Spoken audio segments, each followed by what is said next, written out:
I want to share with you the best way to conquer your cravings, which means I need to start by bringing clarity to what a craving truly is. A craving is one of the many ways your body speaks to you. It's actually a really good thing that I believe God included in our intelligent design.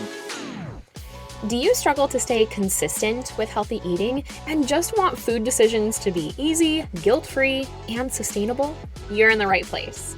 Hi, I'm Chelsea, nutritionist and fitness coach who overcame restrictive yo-yo dieting and body image insecurities using simple nutrition tools, all backed by biblical principles. And now I help women like you find that same freedom with food so you can feel confident in the look and health of your body for decades to come.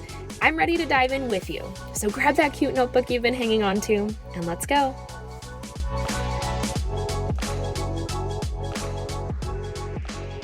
Seven years ago, Chelsea changed my life for the better, and I'm still reaping the health benefits of her wisdom. I know I won't be missing an episode. Lisa. Oh man, this just makes my heart sing. 7 years later, and she is still on the Coach Rain train, as I like to say it. Nutrition made simple and sustainable is honestly the whole point of why I started coaching. So let's dive into today's tools. Welcome to the show. One of my nutrition coaching clients said to me on our call this week, Chelsea, I do really well all day. I have my routine, I've got a good rhythm, but then at night after dinner, I just have to have something sweet. I crave sweets at night and around that time of the month, and I feel like I fail every time I cave in. So I really need to get better at that. First of all, if you resonate with that story, I need you to know that you are not a failure for having sweets, nor is it a shortcoming that you need to improve upon. That's the enemy bait and switching you. So let's get that out of your mind right now. Secondly, you are so not alone in this. In my experience, both as a human and as someone who has coached many, many other humans about their nutrition, we all have that kryptonite food we struggle to say no to. For me, it's baked goods. I am a sucker for pastries and breads. But just because they call to you does not mean they need to control you. So today, I want to share with you the best way to conquer your cravings, which means I need to start by bringing clarity to what a craving truly is. A craving is one of the many ways your body speaks to you. It's actually a really good thing that I believe God included in our intelligent design. Cravings are a signal that we may be depleted in a certain nutrient. For example, if you often crave chocolate, it could be a sign of magnesium deficiency. The cacao bean is a good source of magnesium. So when your brain detects low magnesium levels, it sends a signal to go get some. It knows that when we eat chocolate, that often comes with a nice influx of magnesium. So cue the craving. A lot of the women I coach, before they start my program, are experiencing chocolate cravings as their period approaches, which makes perfect sense because magnesium is usually at its lowest during the ovulation phase. So coming out of that phase of the menstrual cycle and into the luteal phase, where most PMS happens, chocolate cravings occur. Again, this is a form of communication from your physical body. In our diet-centric world, unfortunately, we've confused cravings with temptations. It's actually the temptations that we need to learn how to control. This goes all the way back to the start of humanity in Genesis chapter 3, verses 1 through 7, where the serpent tempted Eve with the fruit from the tree of the knowledge of good and evil. He told her, and this is my paraphrase, "Girl, you won't die. No. God just doesn't want you to be like him and know everything," which is exactly what will happen if you eat the fruit. So treat yourself, girl. Don't let anyone stop you from having what you want. It's just one after all. And Eve was convinced. She saw how delicious it looked, and she wanted that good feeling it would give her. But we all know what happens next, right? Not exactly what she thought it would be. While cravings often feel like they're out of nowhere, temptations are usually triggered. We see it, smell it, someone mentions it, and suddenly we want it. Cravings stick around until they're satiated, but temptations are often forgotten with time and space from the trigger. The whole out of sight, out of mind concept. And the biggest difference between the two is that cravings are typically for real foods, while temptations are for fake food-like products.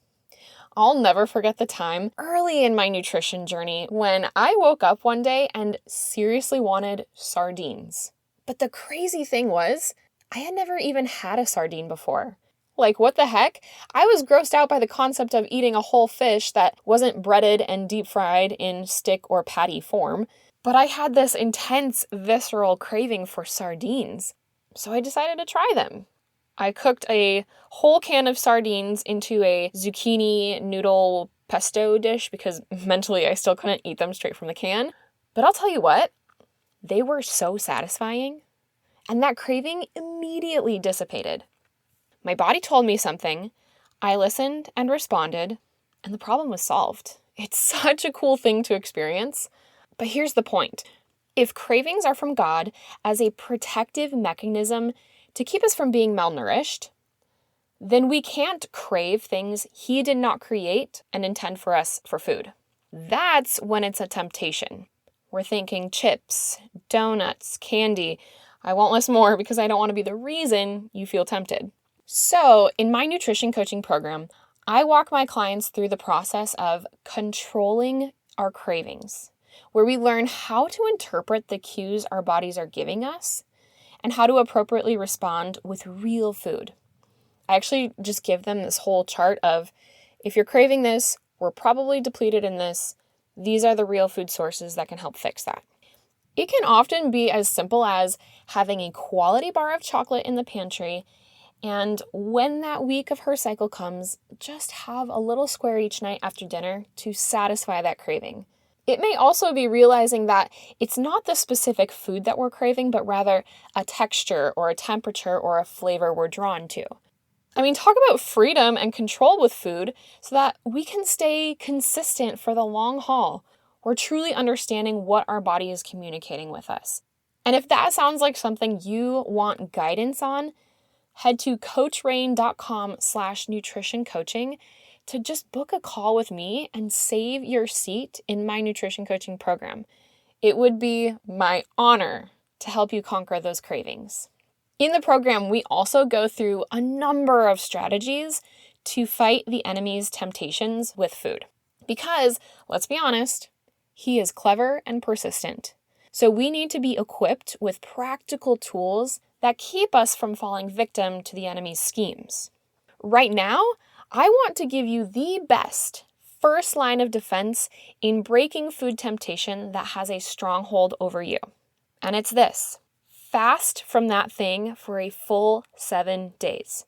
In the Bible, the number 7 is associated with completion. God created the heavens and earth in 7 days, 6 days of work, 1 day of rest. Jesus told his disciple, Simon Peter, to forgive a person 70 times 7, meaning continually until fully completed. God's covenant with Noah to never flood the earth again is sealed with a rainbow, which has 7 colors. Even the book of Revelation contains numerous instances of 7, including the 7 churches, 7 seals, 7 trumpets, and 7 bowls, signifying divine judgment and revelation. You know, in the midst of writing the chapter about fasting in my book, The Guide to Eating Biblically in a Modern World, God revealed that connection to me. For years, I have been coaching my clients to fast from certain temptations for a full week. And when they are successful, on that day 8, they always feel rejuvenated and free from that food. Now I know God designed it to be that way. So no wonder it works so perfectly. I just love how God shows off sometimes. He is absolutely brilliant. So let me ask you this. What's that food product that calls to you? Is it soda, gummies, those little mini chocolate chip cookies from Trader Joe's? You know, the ones in the round tub? I challenge you to fast from that thing that came to mind when I asked the question for 7 full days. Replace it with a real food alternative if you need to. And pray through the moments when you hear the enemy whisper, just one isn't going to hurt, or you deserve a treat today. And even, you'll never make it a full week. You always break. That's how you've always been. Listen, those words are not from the Lord, so it's not welcome in the precious real estate that is your mind. Denounce it and turn to Jesus, who is the GOAT at resisting temptation, okay? And then see how you feel on day 8. Remember, cravings are good. They're from God. So listen and honor them. Temptations, on the other hand, are never from God. So take resisting them seriously. And if you could use some help in learning exactly how to do that, I hope you'll prayerfully consider joining my nutrition coaching program, The Sustainable Way, where I'll teach you everything you need to control your cravings, resist temptations, and know exactly what to eat so you can stay consistent and achieve your health goals without restrictive dieting, the way the Lord intended it to be. Head to coachrain.com/nutrition coaching to book that free call with me. I pray this episode was helpful to you, my friend. If so, could you do me a massive favor and take 30 seconds to write a review? This is the best way to bless me big and help more people learn just how simple eating healthy consistently can be. And if you want more value-packed info from me, head to coachrain.com and sign up for the weekly harvest, my weekly emails filled with recipes, how to use food as medicine, biblical nutrition, and more. That's coachreign.com for the weekly harvest. Blessings until next time, sis. Toodles.